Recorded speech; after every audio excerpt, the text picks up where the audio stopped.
Okay, good afternoon. Today's shiur is being sponsored by, for a Mazel Tov, by Boaz Greenswag and the Alma Wigman on the forthcoming marriage. Mazel Tov to parents Yafa and David Greenswag and Devorah and Wiggy Wigman. Much love, Safta and Papa Goldsmith.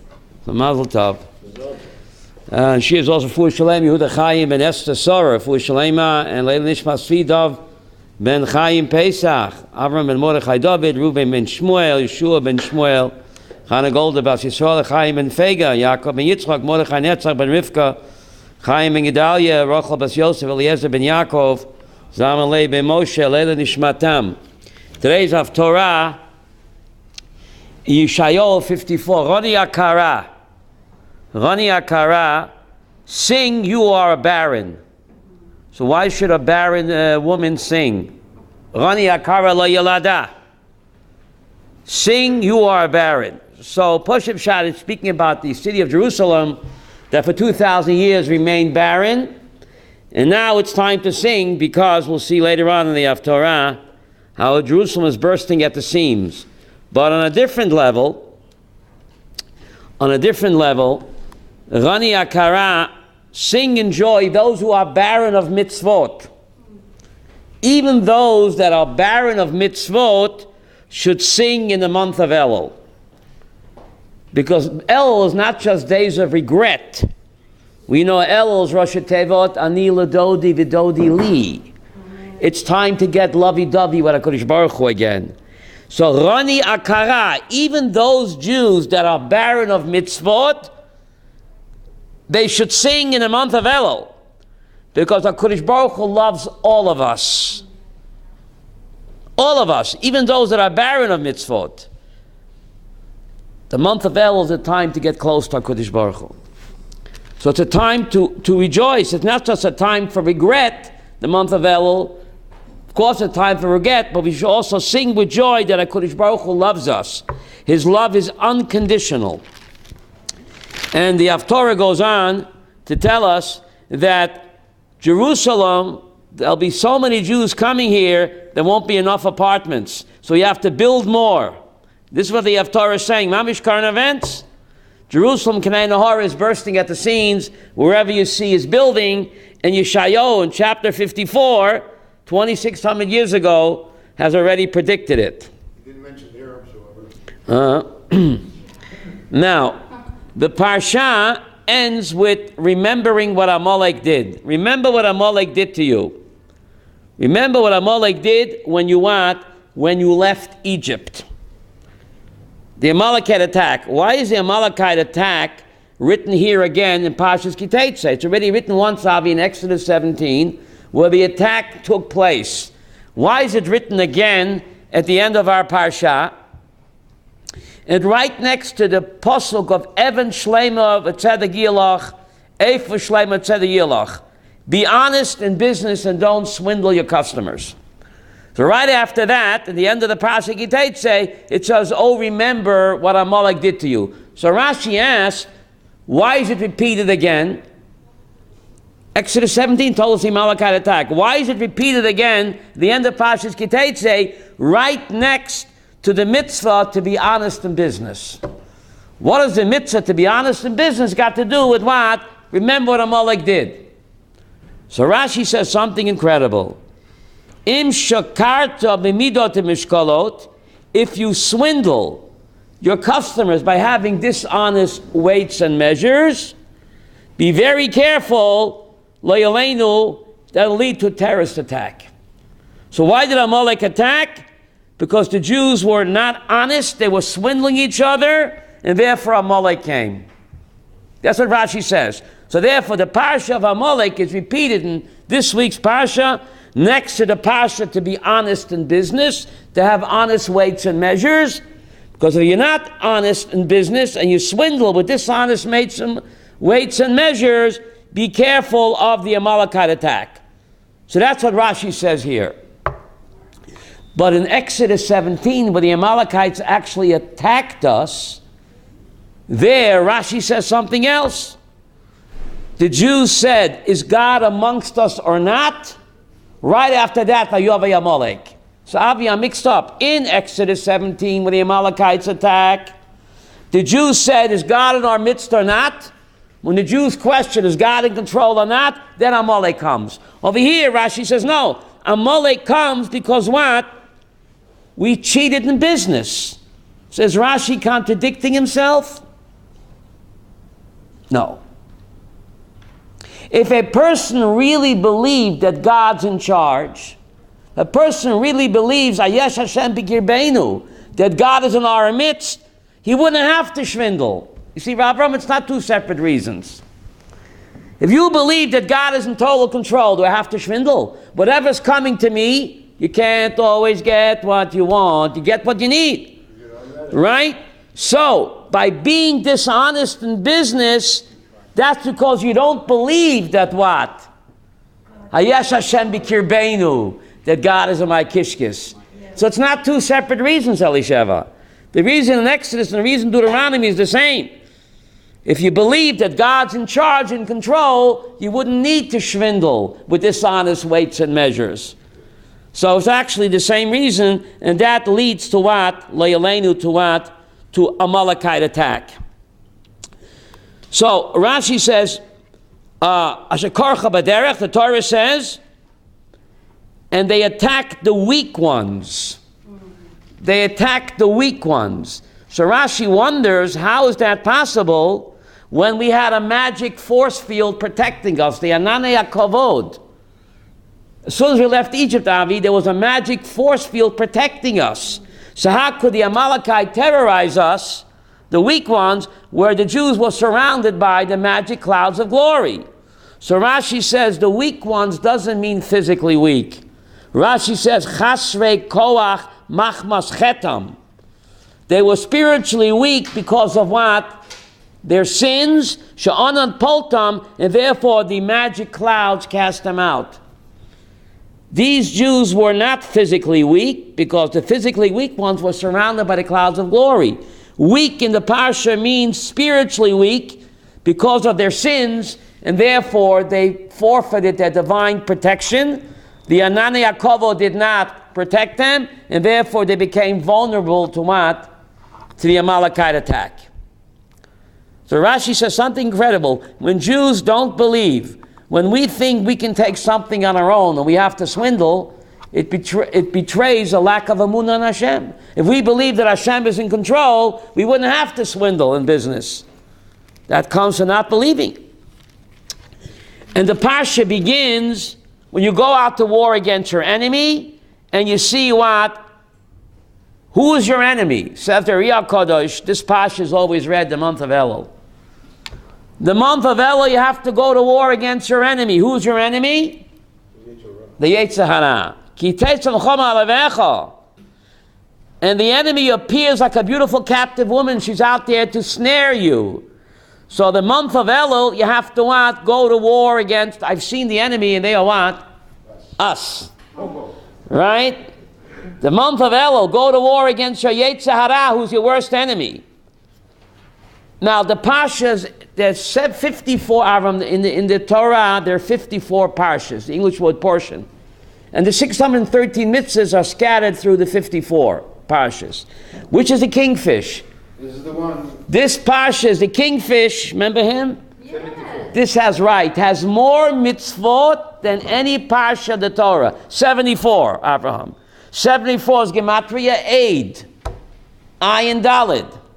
Because when we do a mitzvah, buddy, we are testifying for HaKadosh Baruch Hu. In other words, we are God's witnesses, not the J witnesses. They're phony. So there's 74 mitzvahs in this week's Parsha, more than any other. Gematria Eid. Because when we do a mitzvah, we testify and we are God's witnesses. So a strange mitzvah here. You know, there are many mitzvahs in the Torah God doesn't want me to do. Does God want me to get divorced? There's a mitzvah to get divorced. There's a mitzvah to take a beautiful captive shiksa. Does God want me to do those mitzvahs, Abraham? No. If you can't help yourself, right? If the situation is impossible and you can't live together, then if you want to separate, the Torah says do it through get. but God doesn't want me to do get, even though it's one of the Taryag mitzvahs. And God certainly doesn't want me to take a beautiful captive non-Jewish woman as what? As a wife. But this is when what? Rashi says, Lo dibre Torah elo keneged yetzer hara. The Torah is speaking against the yetzer hara. Shemeina Kodesh Baruch Hu matira. If God wouldn't allow me to take this pagan woman captive, you send him Israel, he'll take her anyway.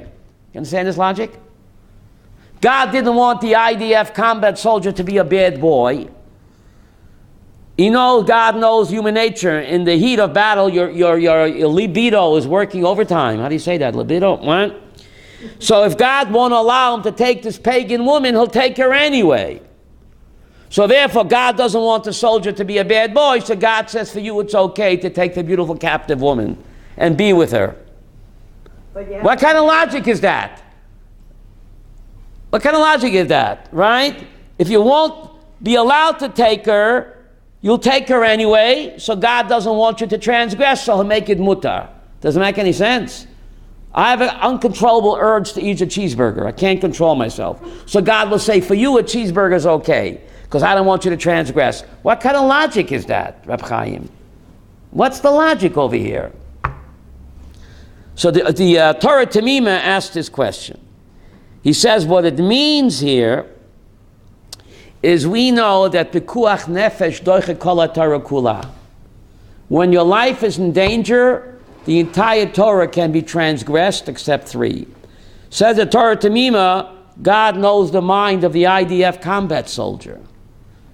He sees this beautiful woman. Now, the Talmud tells us that the enemy would bring their women out to the battlefield and dress them up in see-through miniskirts. In order to what? Entice the soldiers.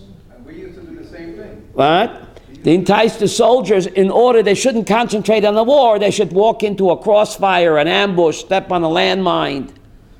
So it becomes an inyan of bikuach nefesh.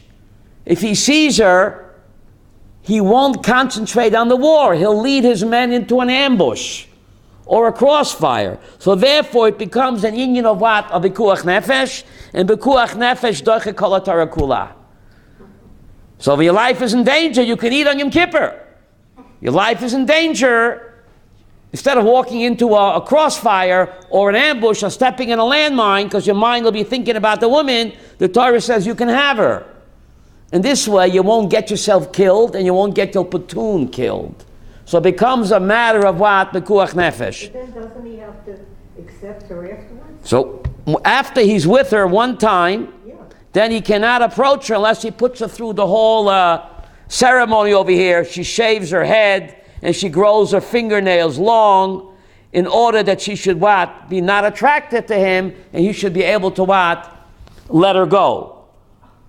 But this is the only time the Torah allows a Jewish man to be with a non-Jewish woman. Incredible as it sounds, this is only in the heat of battle, and this is only in a bekuach nefesh situation. And we know bekuach nefesh doiche kol haTorah kula. Otherwise, just say no. Yeah, what's up with that? Why don't you just say no? We're self-control. What the heck? Elisheva, this is a dangerous situation. He's in the heat of combat. And the pagans, the enemy would bring their women out dressed in bikinis or less. So the soldiers shouldn't think about the war, should get themselves killed. So this becomes an inyan, how do you say bekuach nefesh in English? Bekuach nefesh. So therefore, Golda, don't try this at home. Bekuach nefesh doiche kol haTorah kula. Okay? Yes? But there are 3 translations you can't bring. Right. Isn't one of them... One of them is Gilead Ayot. Yeah. But Gilead Ayot, with a non-Jewish woman, in the heat of battle, you're asking a great question. Avram Berkowitz is asking a bomb kasha from Bombland. If your life is in danger, can you commit adultery? No. No. This is not adultery, because by non-Jews, there's no concept of marriage. So even though it's wrong, it's not Gilead Ayot. It's not Gilead Ayot, right? Gilead Ayot is only with a Jewish woman. That's a cardinal that you have to die for. If it's a non-Jewish woman, it's a terrible sin, but it's not Gilead Ayot. So therefore, it's not Yehoreg Vayavor, even though it is a sin, but in a wartime situation, it becomes Yehuda Bekuach Nefesh.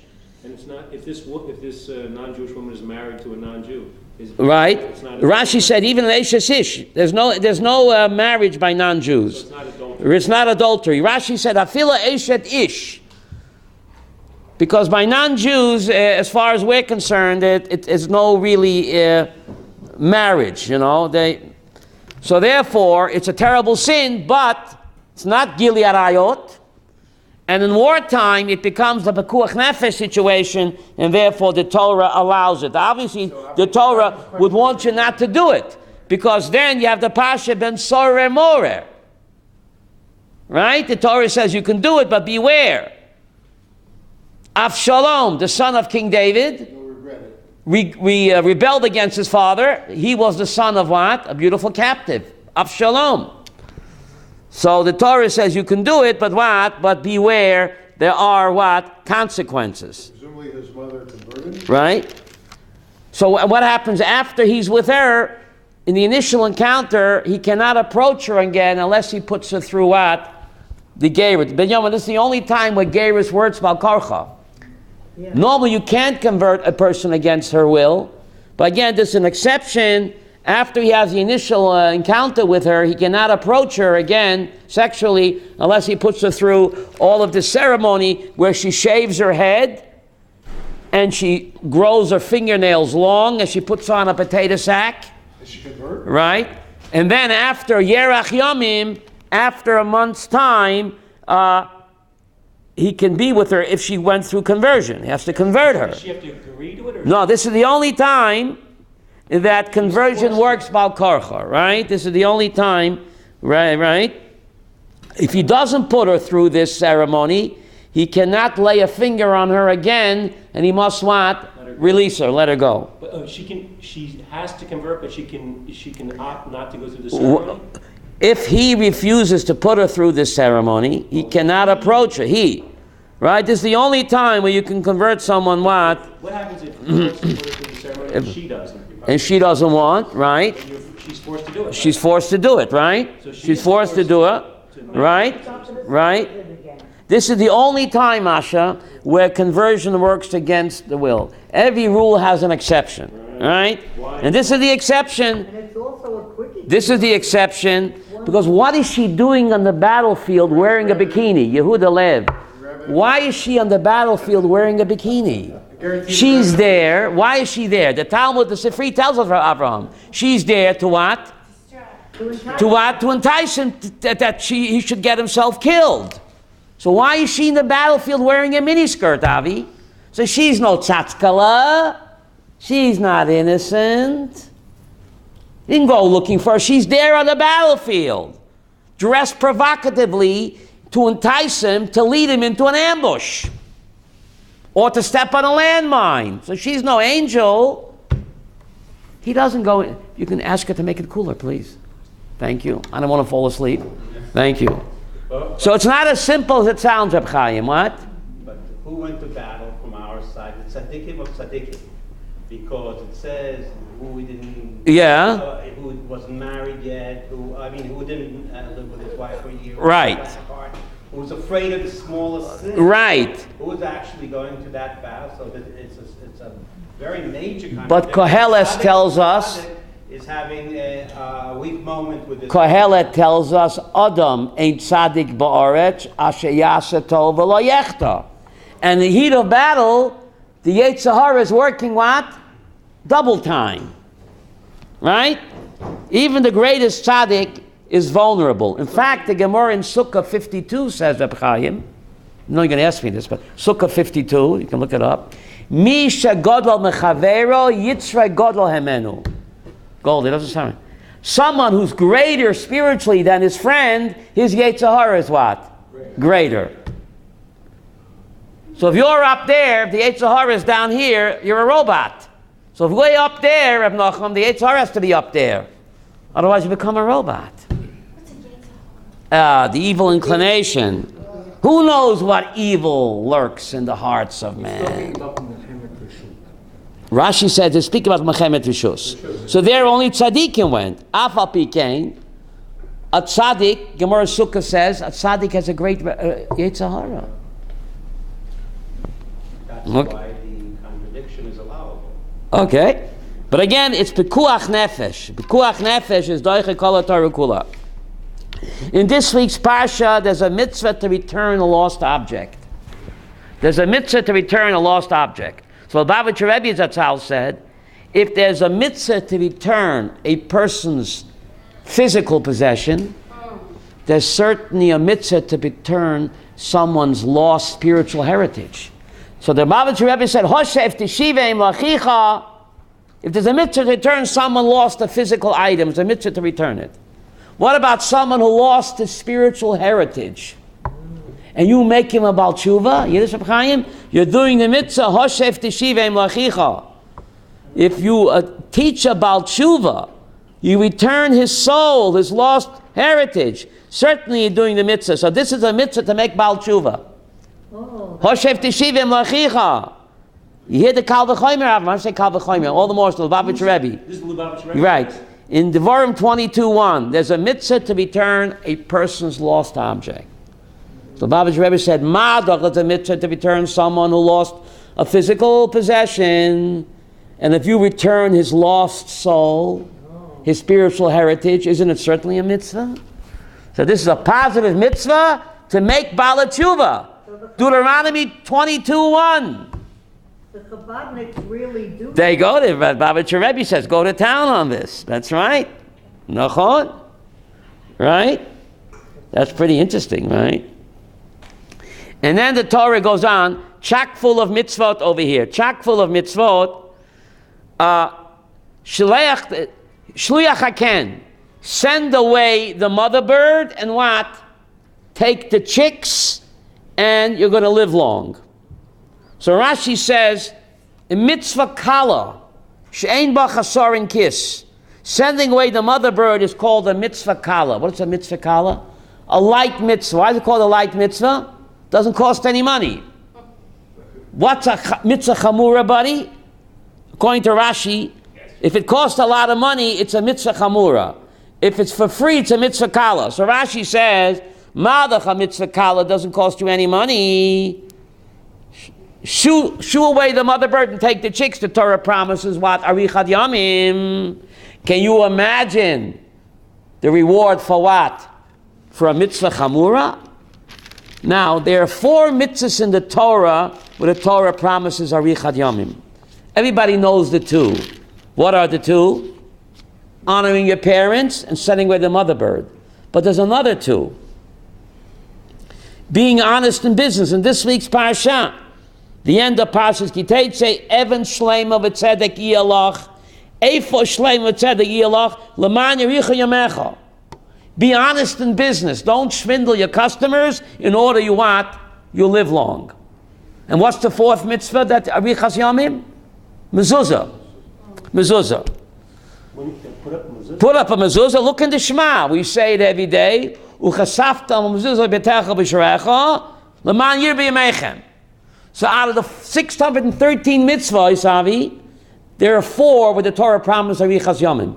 Honoring your parents, sending away the mother bird, be honest in business, and put a mezuzah. What's the connection between putting on a mezuzah and sending away the mother bird?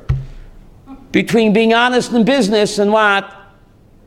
And honoring your parents. Why dafka these 4? There doesn't seem to be any rhyme or reason. The Mishnah said, what's the connection between kibbut aveim and a mother bird? Between kibbut aveim and mezuzah. The Mishnah says in Masechta Avot, Heve zo'ir b'mitzvah kala kivachamura. Be careful to observe a mitzvah kala like a chamura. How do you say that in English? Be careful to observe a light mitzvah like a heavy mitzvah. Because you don't know the reward for a mitzvah. How does the Mishnah always know that? What's a light mitzvah? Sending away the mother bird doesn't cost you any money. It's such a light mitzvah. Putting a mezuzah on your door for $40, you put a mezuzah on your door, and every minute the meter is ticking. Every minute you get a mitzvah. There's no effort. What's a chamura? Kibbut aim. Kibbut aim. And to be honest in business, when you're surrounded by Bernie Madoffs and all the schwindlers, Anilo Fryer, you remain honest in business despite being surrounded by what? Ganovim. That's a mitzvah chamura. So the Torah gives you two examples of a mitzvah kala. Mitzvah kala. Send away the mother bird. No effort. Put a mezuzah on your door, Avi. You clap it on and the meter keeps ticking. Every minute you're getting a mitzvah. You didn't do nothing. You knock the mezuzah on the door, and after 120 you get millions of mitzvahs. That's mitzvah kala. Mitzvah chamura, honoring your parents. Oy vay vay. Can anybody really do it right? And to be honest in business when you're surrounded by the schwindlers. I don't want to be a friar, and yet you're honest. So that's how the Mishnah knows, be careful to do a mitzvah kala, kechamura, because the Torah gives you the same reward. Arichas yamim for a mitzvah kala, shluach haken and what? The mezuzah, and the same reward for a mitzvah chamura. Kibbut aim, and not to be a schwindler. How do you say that? A schwindler in English. A crook. To have, dishonest weights and measures, one set of weights and measures for this guy, another for that guy. So in HaKadosh Baruch Hu, to him there is no such thing as a mitzvah kala v'chamura. What's the proof? The same reward. For honoring your parents, the hardest mitzvah, the same reward for what? Sending away the mother bird and taking the chicks. So we think it's a mitzvah kala v'chamura, but in his book, they're all the same. What's the proof? The same reward. That's pretty amazing. You had a question? When's the last time you celebrated a mother bird? I did it a couple of years ago. Okay? I had a nest in my marpeset. Now the mitzvah is only if it's what? An ownerless bird. If the pigeon belongs to you, there's no mitzvah. The mitzvah is if it's ownerless. If it's hefker, then there's a mitzvah to what? To send away the mother bird, and to what? Take the chicks. What if you don't want to take the chicks? What if what? Long time no see, Moshe? He came at the right time. Yeah, machlok is the Rambam and the Ran. It is golden. The Rambam says if you have high cholesterol or you don't like eggs, you're a vegan. Then walk on by, Rabbi Abraham, walk on by. If you have high cholesterol, you're a vegan. Walk on by. You still get the mitzvah? No. It's a mitzvah, says Rambam, if you like eggs. Sunny side up. Shakshuka. So what happens if you... What? Or you like young chicks. The mitzvah is either eggs or chicks. You like fried chicks on the barbecue. Either way, it's very strange because what can you do with that little chicken? You have to shecht it. You have to shecht it, okay. And your little barbecue. It's good for a snack. You have to raise it. Right. Raise it, right? So Maimonides' opinion is if you don't like eggs or you don't like chicks, walk on by. You lose the mitzvah, but the mitzvah is only if you like chicks or eggs. The Ran says no. Even though you don't like eggs or chicks, Golda, even though you're a vegan, there's a mitzvah to what? Shoo, make a kinyan and put it back. You did the mitzvah. And how to see they got a picture of the chicks flying away. Now, you can ask bird watchers, if you pick up the eggs and put it down, the mother will what? Not sit back on there no more. So what did you do? You contaminated the nest.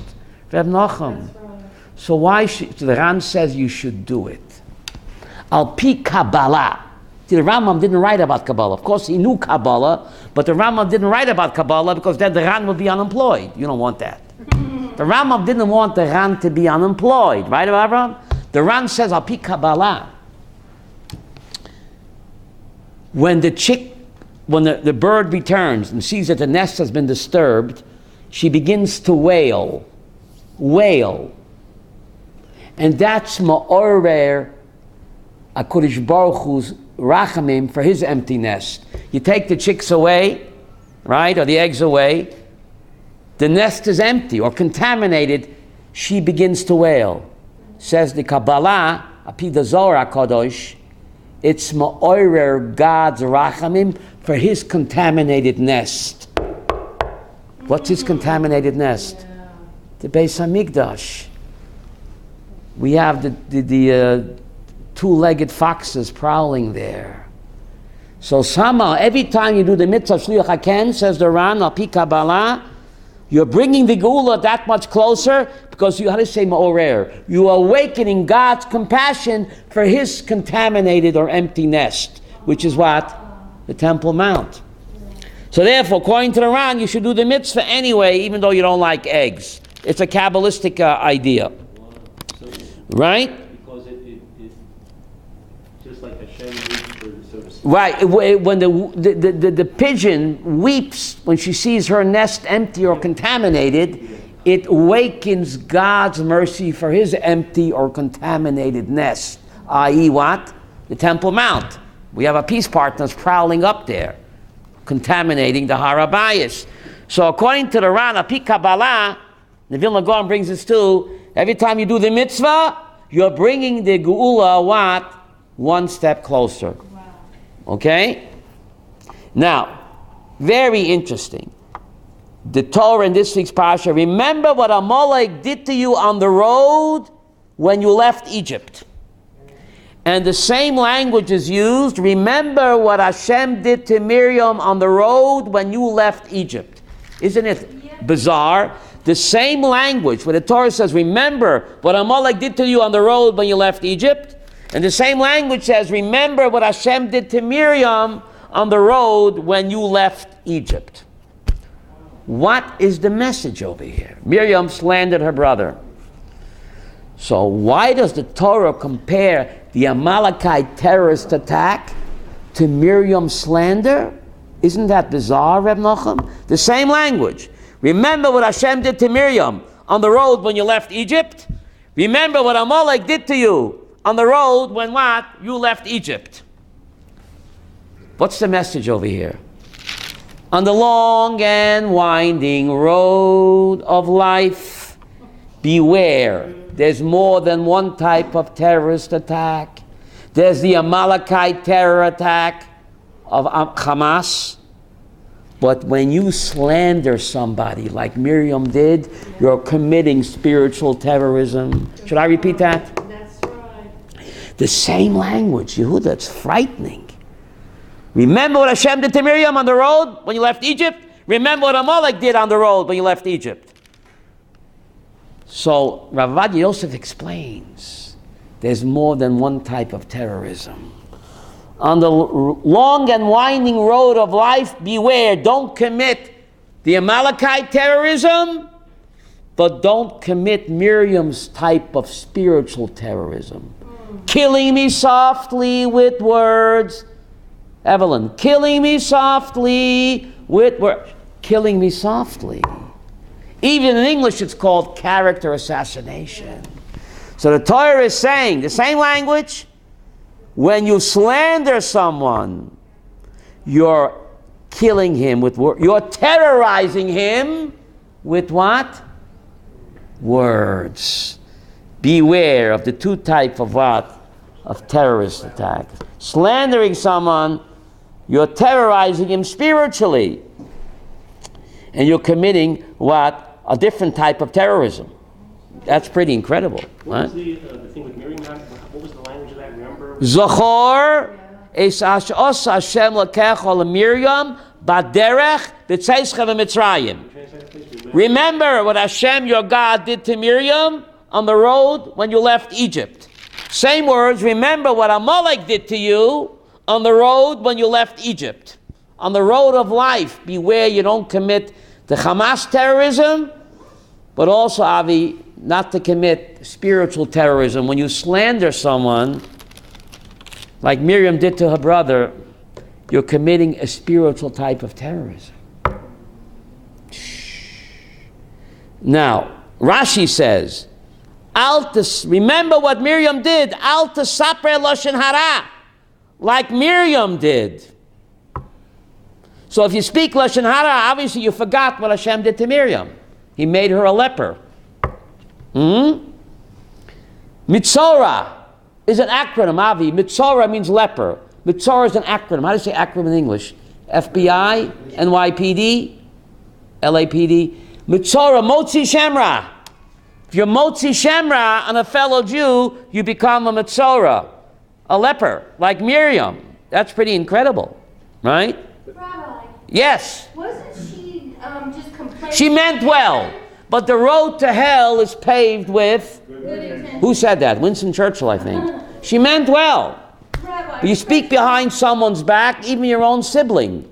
Even though you mean well, you have something to say to somebody, you call them into the den, There you go. and you lock the door, and between four eyes. She was talking behind his back. You're talking behind his back. That's classic Lashon Hara. But it's true, even if it's true, it's Lashon Hara. Otherwise, it's Motzi Shamra. Okay? So be very careful. Now, we know in Yahadut, the way you mess up is the way you what? Fix it. How do you fix Lashon Hara? Lashon Tov. You slandered somebody, how do you fix it? Praise him, compliment him.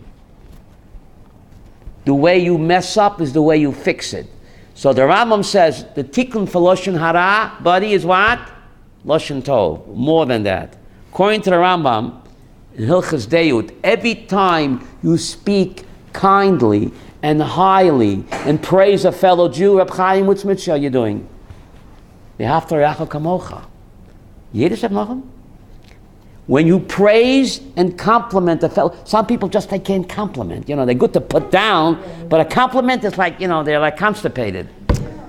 The Rambam says when you praise a fellow Jew, you compliment him, Avram, what mitzvah are you doing? Haftorah kamocha.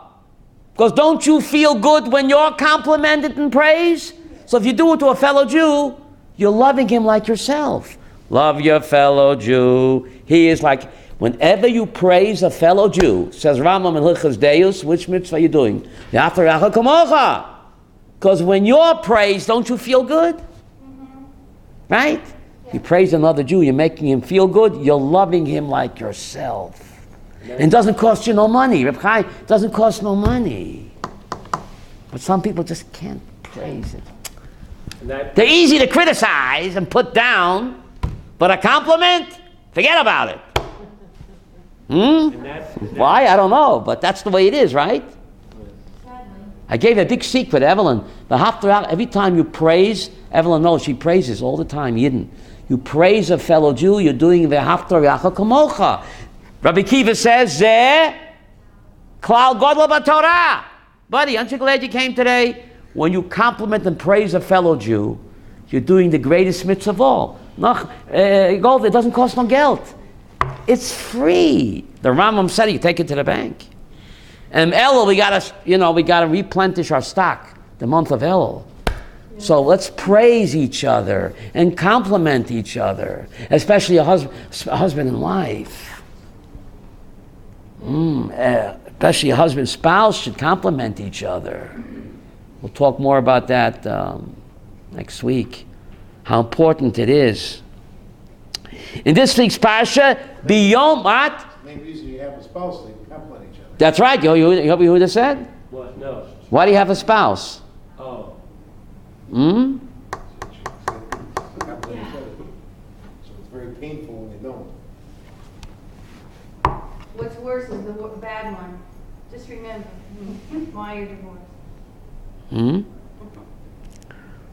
Better be led. Right. First thing from letting you.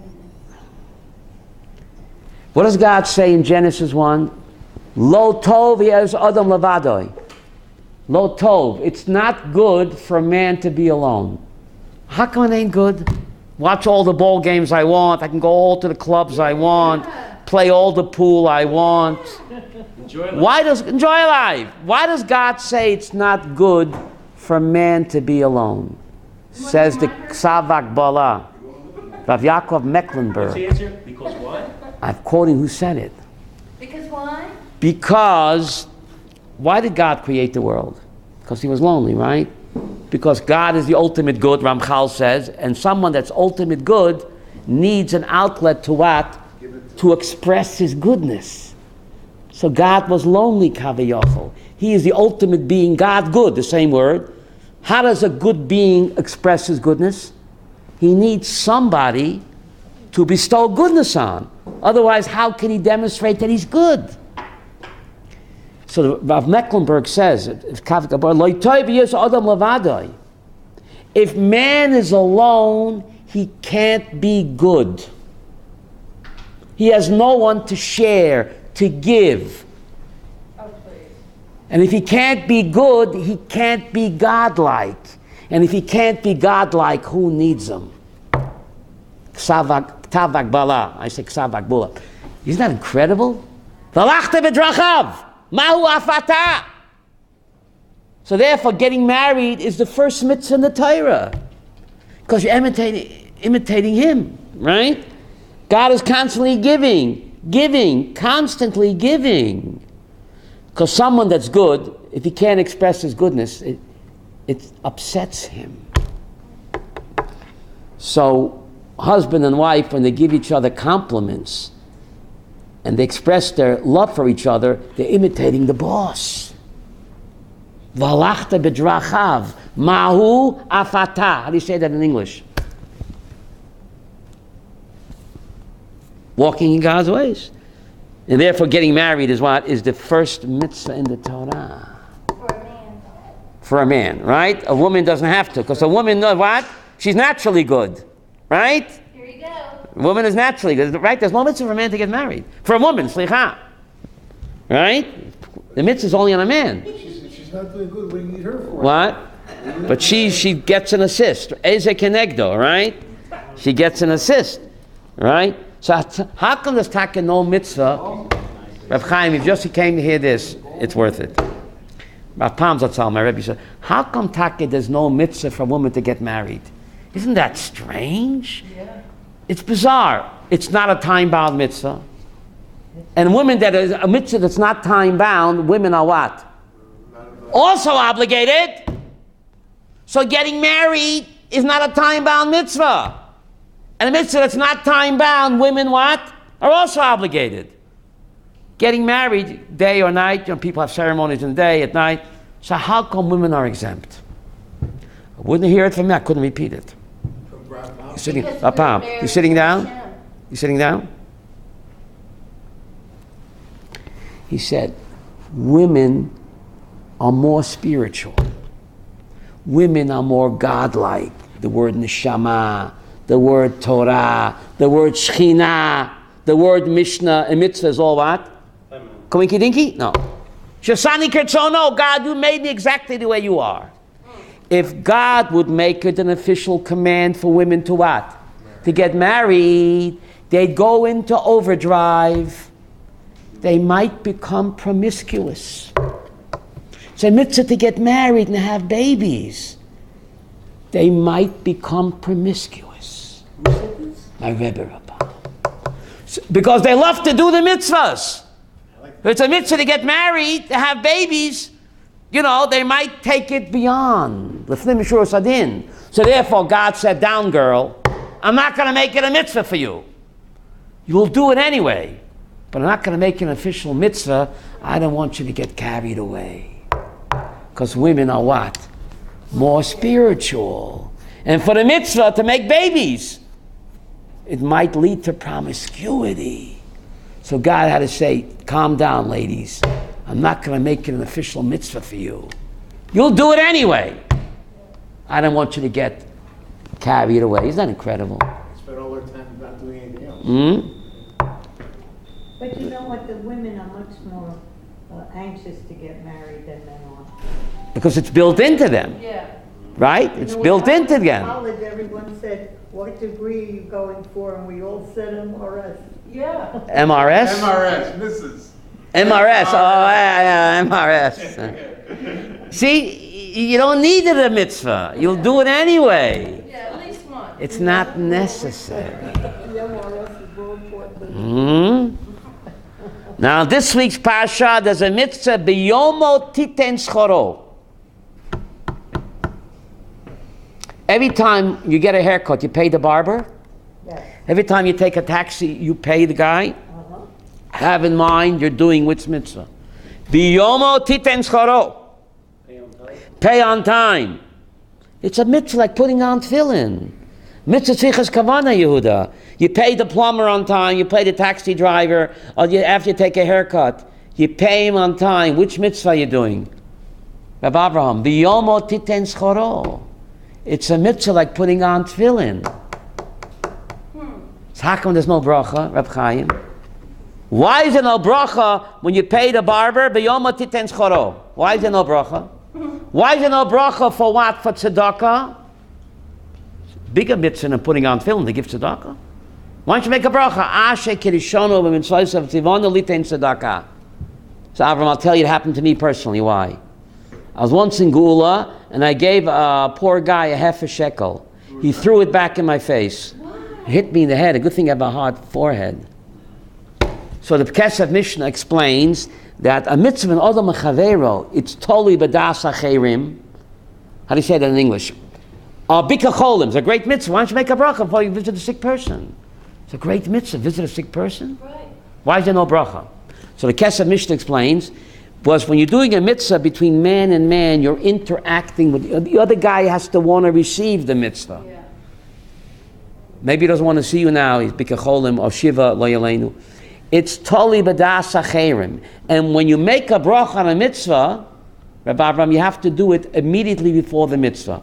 If you make the bracha too early or too late, you're making a blessing in vain, and you transgress one of the 10 commandments. Lo yisisu Hashem alkecha lashav. The Rambam says when you make a bracha levatala, you're breaking which of the 10 commandments? Taking God's name in vain. So Kesef Mishnah Hilchot Brachos explains, mitzvah odom chaveroi, a mitzvah you got to make a bracha a second before you do the mitzvah. You make the bracha, and you give tzedakah, the guy throws it back in your face. It's a blessing in vain. You make a bracha, you're visiting the sick guy don't want to see you now. Maybe he's in the toilet or he's being whatever. So you're left with a bracha levatala, taking God's name. So therefore the rabbis were not metakein a bracha and ben odom lechavero. You should not have a problem with bracha levatala because you have to interact with the other person, right? Mm-hmm. The same thing, kibbut avein. Your father says, go get me a glass of water, right? Or go fetch me a beer. And then you bring him, forget about it. Or he fell asleep. Bracha levatala. So therefore, The same for relations. that's, Rav Yaakov Emden says the same thing. I want to bring it up. But having relations with your spouse is a mitzvah in the Torah. Yehuda brought it up, so I'll say. Rav Yaakov Emden, you heard of him, the great Rav Yaakov. Pruvu. Every time you have intimacy with your wife, even though it does not result in a pregnancy, you're getting the mitzvah pruvu. Shall I repeat that? It's a Tosfot in Masechta Chagiga, Daf Bet. Every time a person has intimacy with his wife, he's doing the mitzvah pruvu, even though it does not result in what? A birth, because the Ben Ish Chai says you're creating a neshama. Every time you unite with your wife, Kedusha v'Tahara, even though it doesn't result in a physical birth, you're creating souls. I'm a soul, man. So the Yaakov Emden says it's a mitzvah to be with your wife. Why don't you make a bracha? So he said, Yehuda said, because the bracha you have to make right before you do the act. So you're all set to be intimate. You make a bracha, he says, oh, I got a headache. Not a joke. Bracha levatala. So before you make the bracha, you bring out aspirin. What? You make aspirin, right? Oh, she's not in the mood, and the bracha has to be a second before. You're left holding the bag. And making a blessing in vain is what? It's taking God's name in vain. So therefore, suffik brachas lahakel. Avram Berkowitz. When it comes to brachas, when in doubt, do it out. If you're not sure, do without. Because otherwise, because the bracha is only the Rabbanon. Taking God's name in vain is what? Is deraisa. So you're very careful not to make a bracha in vain. So therefore, when you pay the taxi driver or the barber, don't make a bracha, but say, have in mind, biyomo titein scharo. I'm giving him his wages what? On time. And that's a positive mitzvah, one of the 613 mitzvahs. Now we get to a very bizarre pasuk. Bizarre. You have to give me, excuse me, I'll go over time, it's worth it. Devarim 23. Loitia kedesha b'bnois Yisrael. There should not be no harlot among Jewish girls. The Torah uses the word kedesha. Isn't that bizarre? The same root as what? Kedusha. Couldn't the Torah find another word for a harlot than kedesha? What's even stranger, Rashi says, Ma'azeh kedesha, you're sitting down, Reb Chaim. Mufkeret umukudeshet liznut. Mukudeshet. What do you say at a wedding? Harayat mukudeshet li. Mukudeshet. And Rashi says, kedesha, mufkeret, mukudeshet liznut. Isn't that bizarre, buddy? She is mafkir herself. How do you say that? Freeze herself. She frees herself and she's mukudeshet for promiscuity. So why use the word mukudeshet? Isn't that bizarre? The first mitzvah in the Torah is kiddushin. Harayat mukudeshet li. And that's the word the Torah uses for harlotry? Isn't that bizarre? Ben Yomin, you're sitting down, right?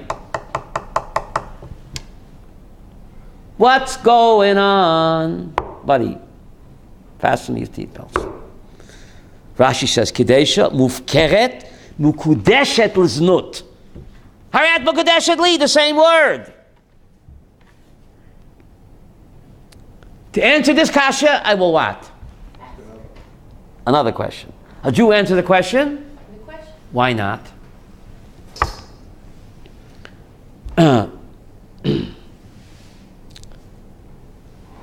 How do you say friend in Hebrew?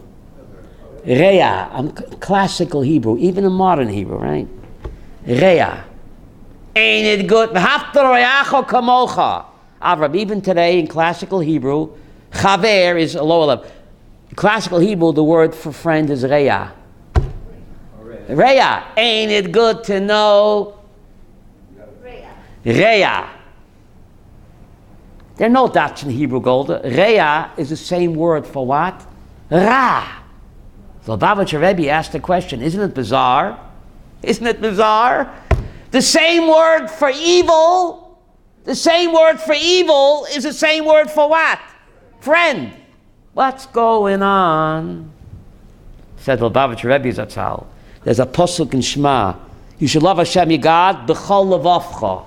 B'chol levavcha. Sifri says, is that proper Hebrew? She said b'chol libach. B'chol levavcha b'shnei yitzrecha. You should love God with all of your hearts. But last time you take a chest x-ray, there's only one heart. You gotta have heart. How come it says love God? Twice a day in the Shema we say, love Hashem your God b'chol levavcha. Should have said b'chol libach. B'chol levavcha, says the Sifri, b'shnei yitzrecha.